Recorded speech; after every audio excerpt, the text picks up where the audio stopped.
Selamat datang di channel Alur Donghua. Sebelum menonton, silahkan subscribe, biar Mimin tambah semangat update-nya. Oh, pria muda itu meletakkan cangkir anggurnya dan tertawa kecil. Aku selalu mendengar bahwa di antara 7 negara, Blue Wind adalah yang terlemah, tapi aku tidak menyangka kalau negara ini akan menjadi sangat lemah dan menggelikan.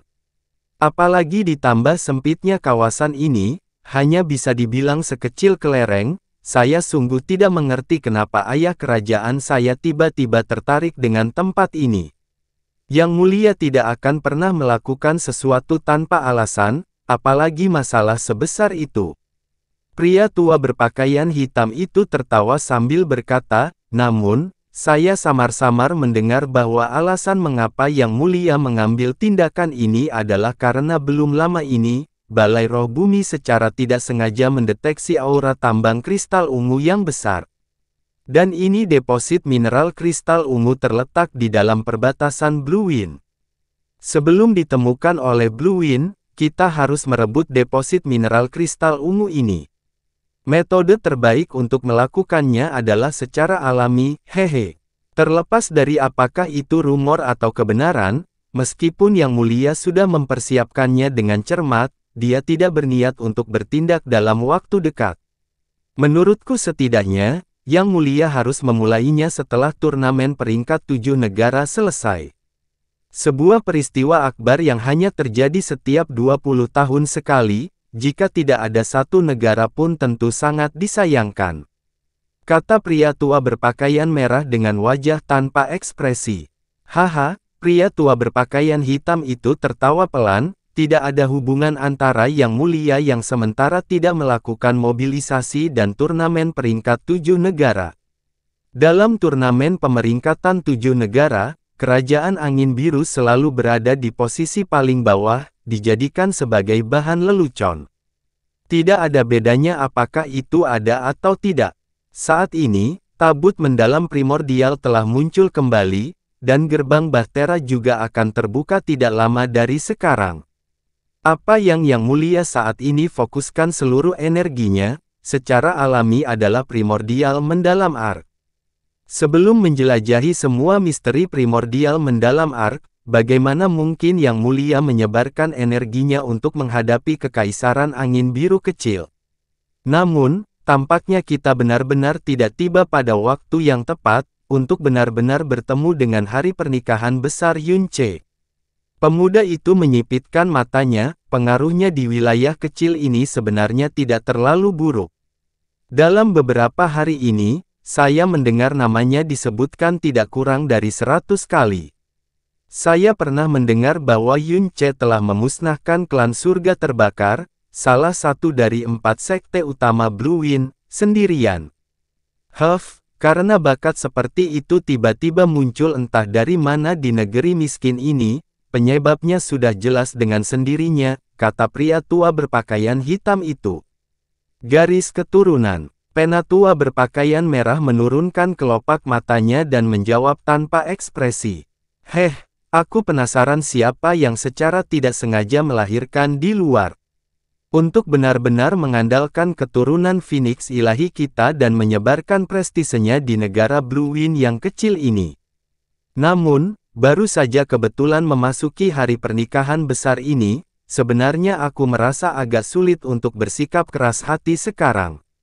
Terlebih lagi, jika kita bersikap seperti itu akan menjadi lebih atau kurang tidak sopan, bukan? Paling tidak, orang yang dinikahinya saat ini adalah satu-satunya putri keluarga Kekaisaran Blue Wind. Saat pemuda itu mengatakan ini, matanya memancarkan cahaya mengejek, hingga mendarat di tubuh keempat anggota Sekte Palem Besi, yang segera menyebabkan senyumannya menjadi semakin nakal. Setelah keempat anggota Sekte Palem Besi makan dan minum sepuasnya, mereka meninggalkan kedai minuman, langsung menuju ke arah kota Kekaisaran Blue Wind. Sepanjang perjalanan, setelah nama Sekte Sawit Besi ditampilkan, dari pejalan kaki di sekitarnya, tidak ada satupun yang tidak menyerah. Begitu mereka memasuki tempat yang tandus, sebuah suara malas tiba-tiba terdengar dari belakang mereka, teman-teman Sekte Sawit Besi, bisakah kita mendiskusikan suatu masalah? Dari dalam suara halus ini, muncul kesombongan yang tak tertahankan, dan jelas tidak ada gunanya. Keempatnya berbalik dan Master Sekte Tyrwhite mengalihkan pandangannya ke tiga orang. Melihat pemuda yang mengenakan pakaian di tengah, dan sikapnya yang di luar kebiasaan, dia juga tidak terlalu meremehkan mereka dan dia menjawab dengan acuh tak acuh, jika ada masalah, katakan dengan cepat, jangan tunda urusan Sekte Palem Besiku. Saat dia menyebutkan nama, Sekte Sawit Besi, awalnya dia mengira hal itu akan membuat pihak lain ketakutan. Namun dia benar-benar melihat pemuda di hadapannya masih memasang ekspresi berseri-seri. Pemuda itu menjentikkan telapak tangannya dan kipas lipat giok putih sudah muncul di tangannya. Mengepakkan kipas gioknya, dia dengan santai berkata, kami tidak punya masalah besar untuk didiskusikan. Kami hanya ingin meminjam kartu undangan beberapa dari Anda. Kamu mendekati kematian. Seorang tetua dari Sekte Palem Besi mengambil langkah ke depan dan alisnya yang marah terangkat miring. Sekte Master, ketiga orang ini jelas ada di sini untuk berkelahi.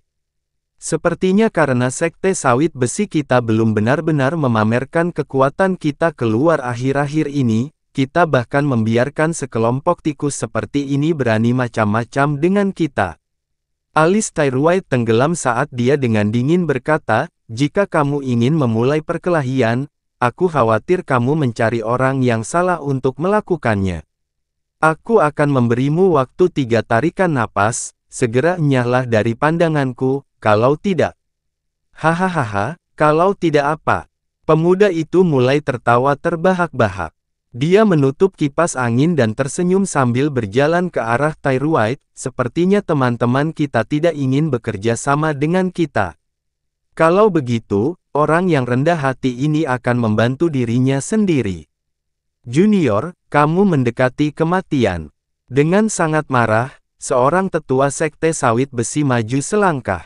Dia mengulurkan tangan kanannya, telapak tangannya membawa hembusan angin sedingin es saat dia meraih tenggorokan pemuda itu. Karena mereka adalah Sekte Palem Besi, inti dari kultivasi mereka secara alami adalah sepasang pohon palem besi. Pukulan telapak tangan ini cukup kuat untuk menghancurkan bekas tangan yang dalam bahkan pada baja halus. Namun menghadapi telapak tangan besi ini, pemuda itu justru tertawa dengan nada menghina. Dengan sedikit jentikan di pergelangan tangannya, kipas giok di tangannya dengan santai jatuh ke telapak tangan besi yang masuk. Ahahahaha. Jeritan yang sangat menyedihkan terdengar. Tetua Sekte Palem Besi yang telah menyerang merasa seperti 10.000 pedang telah menembus jantungnya saat dia memeluk lengannya sambil berguling-guling di tanah. Seluruh lengannya langsung diwarnai merah darah, dan kesan berharap dia mati seolah-olah kulit, daging, dan tulang seluruh lengannya telah hancur berkeping-keping. Penatua yang hebat, Tyrwhite menjadi pucat karena ketakutan. Kekuatan besar tetua agung sama tingginya dengan alam mendalam langit tingkat ketiga. Di Sekte Sawit Besi, dia berada di urutan kedua setelah dirinya sendiri, namun dia telah terluka parah dengan begitu mudahnya oleh pemuda ini dalam satu gerakan. Setelah keterkejutan awalnya, dia menyerang dengan marah, saat kedua telapak tangannya berubah menjadi warna metalik yang mengejutkan. Di tengah kemarahannya, dia mendorong pemuda itu. Cak-cak, ucap pemuda itu dengan nada menghina. Menghadapi serangan Tyrwhite dengan kekuatan penuh, dia bahkan tidak mengambil langkah mundur saat dia mengayunkan sedikit kipas lipat di tangannya, mendorong, dan menyapu. Kekuatan telapak tangan besi Tyrwhite yang mencapai tahap tengah alam mendalam langit telah menghilang tanpa jejak, seolah-olah itu adalah boneka lumpur yang tenggelam ke laut. Lubang berdarah tambahan yang menganga muncul di tempat tenggorokannya dulu berada. Garis berdarah yang dalam juga muncul di tenggorokan dua tetua lainnya di belakangnya, hampir saja memenggal kepalanya dari leher mereka. Kamu, mata Tyrwhite dipenuhi dengan kengerian terbesar yang pernah dia tunjukkan dalam hidupnya. Dengan mata terbelalak, dia pingsan bersama dua tetua lainnya, dan keempatnya tidak lagi mengeluarkan suara. Hanya dalam beberapa saat, 4 anggota terkuat dari Sekte Iron Palm, 4 praktisi langit mendalam yang sangat kuat telah kehilangan nyawa mereka di tangan pemuda ini. Itu sangat cepat sehingga dua tetua lainnya yang bahkan tidak punya waktu untuk bertindak, bahkan tidak tahu bagaimana mereka mati di akhir hidup mereka. Benar-benar terlalu lemah untuk menahan satu pukulan pun. Pemuda itu menyingkirkan kipas gioknya yang bahkan tidak ada setitik pun noda darah di atasnya. Penatua berpakaian hitam melangkah maju dan meraih udara saat 4 cincin spasial pada mayat semuanya tersedot ke telapak tangannya. Dia menemukan undangan di dalamnya dan kemudian melemparkan keempat cincin ke samping. Bahkan tidak repot-repot melirik barang apa yang disimpan di dalamnya, untuk sekte tingkat ini, bahkan jika itu adalah harta paling berharga, di matanya, mereka hanyalah lebih dari sekedar sampah biasa. Setelah membuka kartu undangan, tetua berjubah hitam itu menggeseknya dengan jarinya dan nama asli di atasnya menghilang. Dengan lambaian jarinya yang lain, dia menggunakan energi yang sangat besar untuk mengukir nama baru di atas undangan. Kemudian, dia menutup kartu-kartu itu dan memberikannya kepada pemuda itu. Sangat bagus. Pemuda itu berkata sambil menerima surat undangan sambil tertawa terbahak-bahak, sebagai orang yang berasal dari bangsa yang beretika, saya tetap tahu cara yang baik sebagai tamu, hahaha. Ayo pergi. Mari kita lihat sampah macam apa Yunce ini. Hari ini bahkan bisa dikatakan sebagai hari paling ramai dan sibuk di kota Kekaisaran Blue Wind dalam beberapa ratus tahun terakhir. Kota Kekaisaran besar itu praktis dipenuhi arus orang.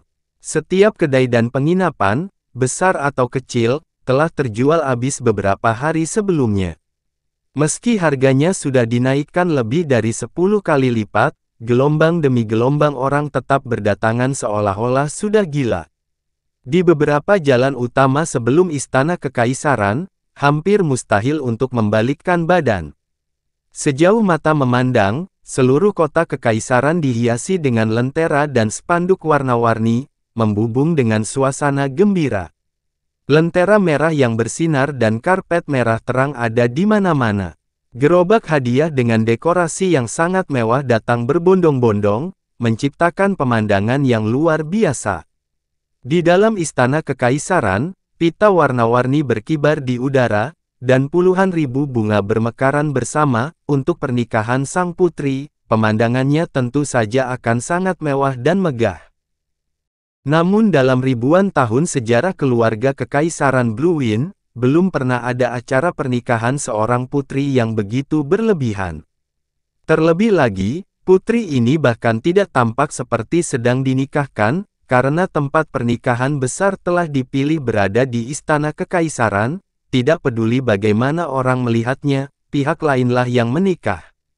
Chang Wanhe hampir membuat acara besar keluarga Kekaisaran menjadi acara besar seluruh negara. Dia sangat berharap seluruh dunia tahu bahwa putri satu-satunya telah menikah dengan Yunce. Di antara mereka yang pertama kali tiba di kota Kekaisaran, tidak satu pun dari mereka yang tidak melihat keindahan dan arus orang yang tak ada habisnya. Bahkan jika mereka adalah pemimpin sekte dengan pengetahuan dan pengalaman luas, mereka masih tercengang melihat pemandangan itu. Astaga, bukankah ini terlalu berlebihan? Begitu Ling Jie tiba di atas kota Kekaisaran setelah bergegas untuk mengikuti upacara pernikahan, dia tertegun selama beberapa saat sambil terus-menerus mengerang di dalam hatinya. Setiap wali kota di setiap kota besar, kota menengah, dan kota kecil semuanya berkumpul di dalam kota Kekaisaran tanpa ada satupun yang hilang. Setiap pemimpin sekte dengan reputasi yang mengesankan juga semuanya muncul di kota Kekaisaran secara bertumpuk. Tidak ada orang yang mendapat undangan tidak datang, dan banyak pula yang muncul tanpa diundang. Jika hanya sang putri yang menikah, kejadian seperti itu tidak mungkin terjadi.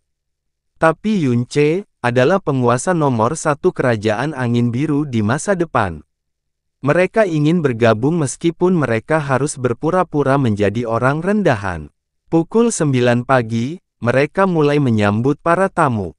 Sehubungan dengan tamu yang datang tanpa diundang, Istana Kekaisaran juga tidak menolaknya.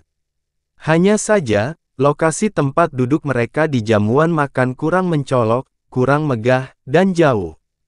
Wali kota angin elegan, Ma Tengyu telah tiba bersama istrinya. Jenderal Besar Dataran Barat Li Liancheng telah tiba. Tuan Villa Muda Heavenly Sword Villa, Ling Yun dan Ling Jie telah tiba. Master Sekte Tertinggi Du Changran, Ketua Agung Du Yuntian, dan Master Sekte Muda Du Ziteng telah tiba. Wali Kota Kota Biru Utara, Ouyang Bo telah tiba bersama istrinya. Master Sekte Xiao Juetian, Ketua Agung Xiao Boyun, dan Tetua Sekte Pengobatan Xiao Wuji telah tiba. Nama-nama yang masing-masing lebih menakutkan dari sebelumnya membuat suara pembawa acara di pintu masuk bergetar, dan keringat dingin di kepalanya membasahi wajahnya. Dia telah hidup begitu lama, tetapi semua hal besar yang dia ketahui sepanjang hidupnya, bahkan jika dijumlahkan, tidak akan sebanyak yang dia temui hari ini. Dan mereka yang telah menerima kartu undangan adalah semua orang yang ingin diundang oleh Yun Ce dan keluarga kekaisaran, serta sekte dan VIP yang memiliki pengaruh di suatu wilayah, atau mungkin penguasa perkasa di suatu wilayah. Bahkan mereka yang setingkat wali kota hanya bisa duduk di pinggir ruang resepsi. Adapun tokoh-tokoh besar berpengaruh yang biasanya sangat sulit ditemui dan sekte serta klan yang memiliki ketenaran luar biasa, mereka bahkan tidak memiliki kualifikasi untuk menerima undangan. Ketika mereka tiba, mereka tidak punya pilihan lain selain duduk di kursi di luar ruang resepsi utama dan dihadiri oleh para kasim istana dan pengawal kekaisaran, namun tidak ada seorang pun yang berani mengungkapkan ketidakpuasan apapun. Dibandingkan dengan nama-nama besar yang dipanggil satu demi satu, oleh pembawa acara, sedikit otoritas dan ketenaran yang mereka miliki tidak layak untuk disebutkan. Nyonya muda Frozen Cloud Asgard, Xia Qingyue dan peri kaca beku, Chu Yueli telah tiba. Di aula utama, Yun Ce selalu mendengarkan nama setiap kedatangan dengan penuh perhatian. Ketika dia mendengar nama Xia Qingyue, hatinya tiba-tiba bergetar ketika dia melihat ke arah pintu masuk aula.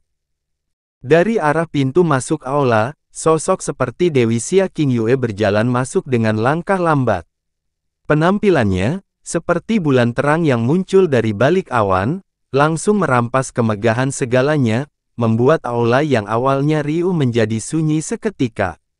Semua tatapan terfokus padanya, terutama para murid muda, tanpa kecuali, mata mereka semua menatap lekat-lekat sambil menahan napas, dan bahkan jantung mereka hampir berhenti berdetak sepenuhnya.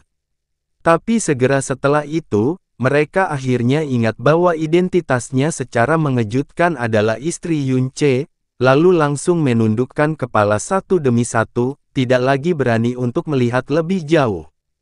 Yun Ce segera menghampirinya dan berkata, "Qingyue, kamu di sini, 2 bulan yang lalu, mengapa kamu pergi tanpa pamit?" Xia Qingyue berbicara dengan suara ringan, nadanya selembut sutra. Tuan Yun sudah bangun saat itu, dengan luka yang tidak terlalu memprihatinkan, sementara Frozen Cloud Asgard secara kebetulan memiliki urusan penting.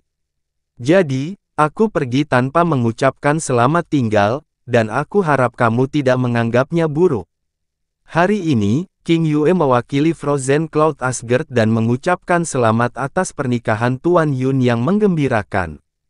Yun Ce tentu saja tidak akan mempercayai kata-kata Xia Qingyue.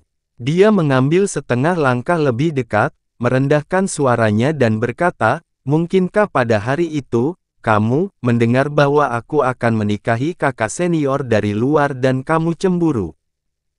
Chu Yueli berjalan, berdiri di samping Xia Qingyue dan berbicara dengan nada dingin, "Kekuatan Tuan Yun sudah bisa menandingi alam kaisar mendalam peringkat menengah pada usia 19 tahun, prospek masa depanmu pasti tidak terbatas. Kami guru dan murid secara khusus datang untuk memberi selamat atas peristiwa pernikahan yang menggembirakan ini, Xia Qingyue, ayo duduk. Saat dia selesai berbicara, Chu Yueli tidak lagi mengganggu Yun Ce dan kemudian pergi sambil menyeret Xia Qingyue. Ekspresi matanya terhadap Yun Ce, kurang lebih memiliki sedikit niat buruk. Adapun alasannya juga sangat sederhana. Kakak perempuannya saat ini tidak dapat ditemukan dimanapun, namun dia sedang mengadakan pernikahan megah. Muridnya, Xia Qingyue, adalah istri utamanya. Dia tidak benar-benar ingin mengenali lapisan hubungan ini sebelumnya, tapi masa kini tidak bisa dibandingkan dengan masa lalu, dan sekarang Yun Ce juga akan menikahi Chang Yue. Sebagai guru Xia Tiyue, di dalam hatinya sedikit banyak sedang berada dalam suasana hati yang buruk, dan emosi aneh yang kadang-kadang diungkapkan oleh Xia Tiyue, meskipun tidak terlalu jelas, sudah cukup baginya untuk merasakannya. Yun Ce berjalan ke depan aula, dan seketika, sejumlah besar orang buru-buru mendekat untuk memberi salam. Saudara Yun, agar saudari kerajaan bisa menjadi istrimu, kakak laki-laki ini dengan tulus bahagia. Mulai sekarang, kita satu keluarga, kakak Yun. Oh tidak, masalah kakak ipar mulai sekarang, juga akan menjadi milikku. Jika ada sesuatu yang bisa dibantu oleh saudaramu di sini, kamu harus berbicara tanpa ragu-ragu. Putra mahkota Chang Lin berbicara sambil maju dengan langkah cepat. Meskipun dia berperilaku murah hati, dengan tangan terbuka dan cukup bersemangat, Yun Ce melihat kegelisahan, ketakutan, serta ketakutan yang dia coba tutupi dengan keras di kedalaman matanya dengan sekali pandang. Adik perempuan dan ipar laki-laki adalah pasangan yang ditunjuk oleh langit dan bumi. Agar saudari kerajaan mempunyai tempat tinggal seperti itu untuk kembali, aku, sebagai kakak laki-laki, benar-benar sangat gembira dan gembira. Bahkan meminum diri sendiri dalam keadaan mabuk selama 3 hari tidak akan terlalu berlebihan untuk kesenangan yang begitu besar, haha, hahaha. Pangeran ketiga Chang Suo berkata sambil tertawa datar, hanya saja dia terlihat tidak bijaksana seperti putra mahkota Chang Lin.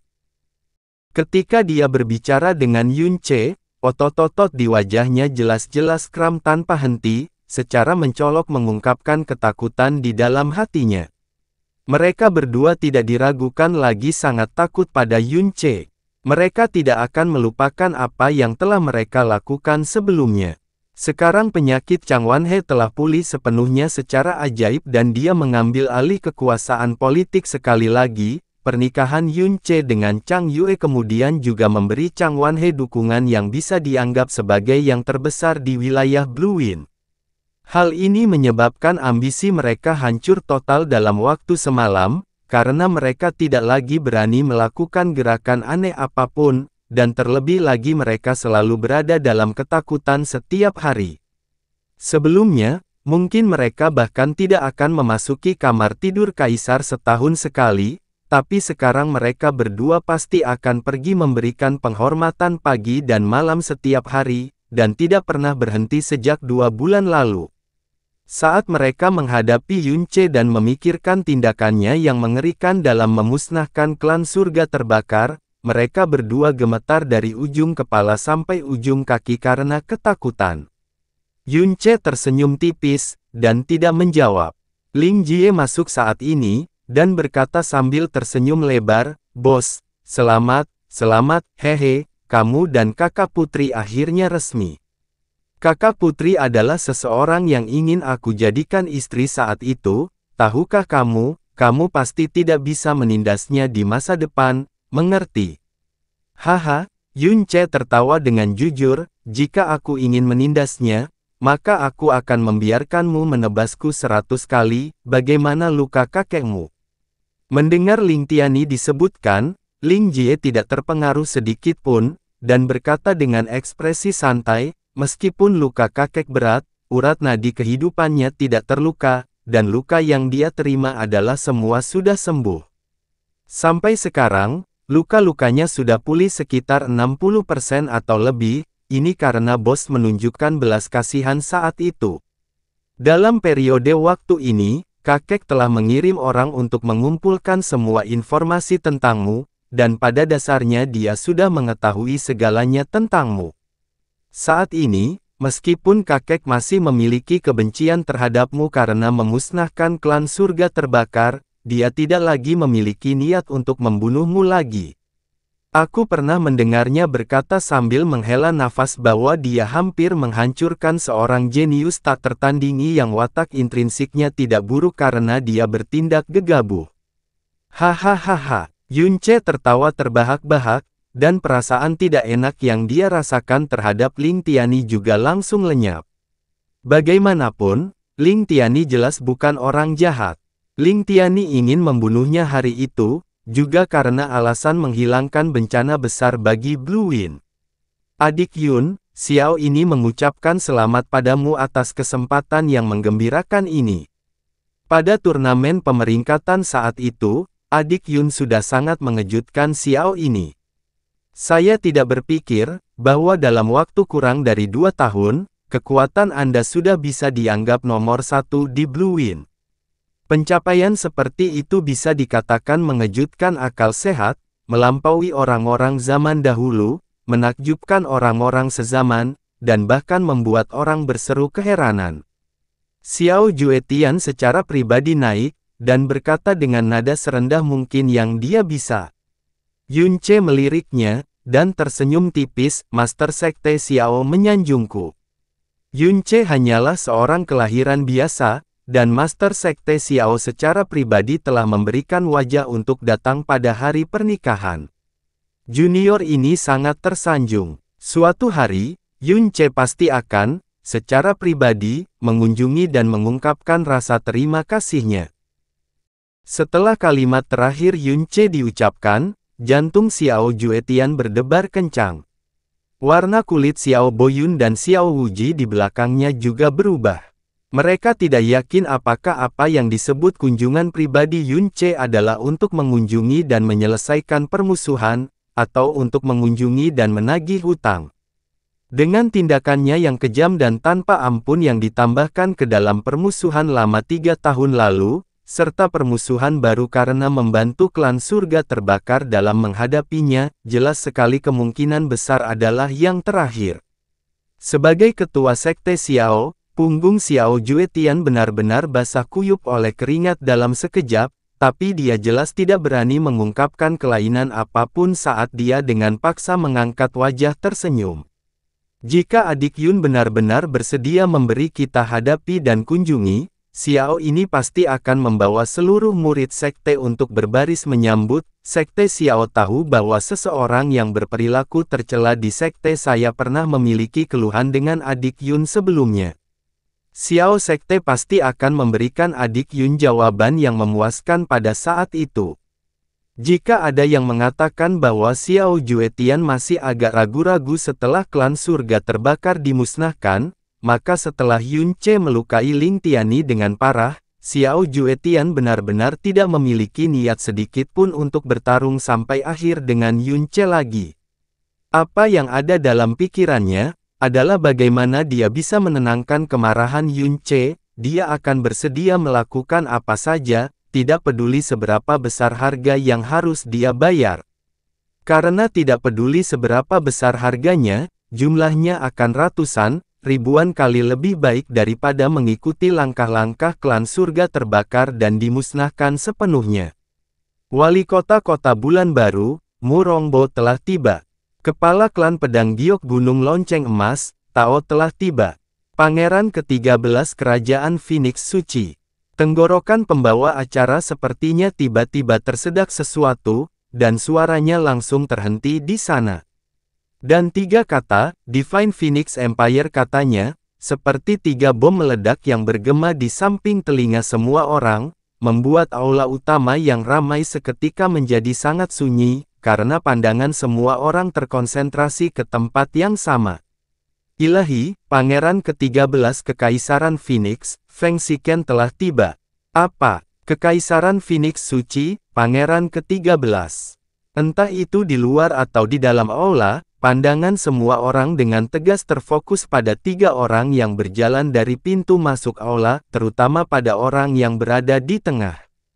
Dia tampak berusia 20-an, mengenakan gaun kilin berwarna merah marun sambil memegang kipas lipat giok putih di tangannya. Di bawah tatapan orang banyak, dia tidak terpengaruh sedikit pun saat dia dengan santai berjalan di aula besar dengan senyum tipis di wajahnya, seolah-olah dia telah memasuki suatu tempat tanpa kehadiran siapapun. Di belakangnya, seorang lelaki tua berpakaian hitam dan seorang lelaki tua berpakaian merah mengikuti di belakang, serasi di setiap langkah. Chang Wan-he, yang selalu duduk di kursi tinggi langsung berdiri. Dengan tatapan yang sangat terkejut, dia menatap pemuda yang masuk sambil bermandikan tatapan semua orang. Alis Yunce juga sedikit tenggelam. Seseorang dari Kekaisaran Phoenix Ilahi. Dan itu bahkan pangeran dari Kekaisaran Phoenix Ilahi. Apakah itu asli atau palsu? Jika itu nyata, mengapa Pangeran Divine Phoenix Empire yang bermartabat datang ke tempat ini? Setelah kedatangan Fancy Ken, atmosfer seluruh aula pernikahan berubah drastis, karena 3 kata Divine Phoenix Empire sendiri sudah memiliki dampak yang sangat besar. Tapi bersama dengan Pangeran, kekuatan dampak ini akan meningkat tajam ribuan kali lipat. Membuat semua orang, termasuk para petinggi sekte yang biasanya sangat tinggi hati merasa terkejut di hati mereka yang telah berubah menjadi dingin. Kekaisaran Phoenix Ilahi adalah kekaisaran dengan kekuatan dan ukuran nasional terbesar secara keseluruhan di antara 7 negara di langit yang mendalam, ukurannya beberapa puluh kali lipat dari Blue Wind. Kemakmuran kekuatan nasionalnya, serta kehebatan dunia latihannya yang mendalam, semuanya jauh melampaui Blue Wind Empire. Blue Wind Empire dibandingkan dengan Divine Phoenix Empire, akan seperti sebuah desa dibandingkan dengan kota kekaisaran. Rumor mengatakan bahwa 4 sekte besar, yang kekuatannya paling mendominasi di Kekaisaran Angin Biru, hanya bisa dianggap sebagai sekte peringkat menengah di Kekaisaran Phoenix Ilahi. Dan poin terpentingnya adalah, di Kekaisaran Angin Biru, meskipun posisi pangeran terhormat, posisi itu juga hanya berlaku bagi rakyat jelata. Di dunia latihan mendalam, identitas pangeran tidak bisa dianggap banyak. Tidak hanya 4 sekte besar, bahkan sekte perkasa dengan kekuatan yang cukup tidak menaruh perhatian pada keluarga kekaisaran sama sekali, dan keluarga kekaisaran bahkan perlu secara sukarela menjilat mereka. Tapi itu sama sekali berbeda di Divine Phoenix Empire. Karena Divine Phoenix Empire adalah yang terkuat, dan juga memiliki sekte nomor 1, tidak termasuk tempat suci, yang diakui secara publik oleh benua langit yang mendalam, dan sekte Divine Phoenix adalah milik keluarga kekaisaran Divine Phoenix. Berdasarkan namanya, itu adalah sekte penjaga negara dari Kekaisaran Phoenix Ilahi, namun pada kenyataannya, keluarga Kekaisaran Phoenix Ilahi adalah milik sekte Phoenix Ilahi, dan sekte Phoenix Ilahi adalah keluarga kerajaan Phoenix Ilahi. Dan setiap kaisar dari Kekaisaran Phoenix Ilahi, akan menjadi master sekte dari sekte Phoenix Ilahi generasi itu. Keluarga Kekaisaran Blue Wind hanya mengendalikan kekuatan politik tertinggi Kekaisaran Blue Wind. Namun keluarga Kekaisaran Phoenix Ilahi tidak hanya mengendalikan kekuatan politik tertinggi di Kekaisaran Phoenix Ilahi, namun juga mengendalikan Kekaisaran Phoenix Ilahi itu sendiri, yang merupakan kekuatan nasional terkuat di benua langit yang mendalam. Dan dengan demikian, seorang pangeran dari Kekaisaran Phoenix Suci, dan pangeran dari Kekaisaran Angin Biru, adalah 2 konsep dan level yang sangat berbeda. Jika orang ini benar-benar seorang pangeran dari Divine Phoenix Empire, maka bahkan di Divine Phoenix Empire, dia akan menjadi makhluk luar biasa yang dapat menutupi langit dengan 1 tangan dalam arti sebenarnya. Posisinya hanya berada di urutan kedua setelah Kaisar Phoenix Ilahi dan Putra Mahkota. Makhluk luar biasa seperti itu, makhluk yang seharusnya tidak muncul di alam ini, sebenarnya datang secara tiba-tiba, dan tidak diragukan lagi telah menyebabkan gelombang melonjak dalam hati setiap orang. Feng Shiken berjalan lurus ke depan, berjalan ke tengah aula, dan memberikan sopan santun sederhana kepada Chang Wanhe sambil berbicara sambil tersenyum tipis. Junior ini, Feng Shiken dari Sekte Divine Phoenix, memberi hormat kepada Kaisar Angin Biru yang terhormat. Datang tanpa pemberitahuan kali ini, kuharap Kaisar Angin Biru bermurah hati, dan tidak akan bersikap keras padaku.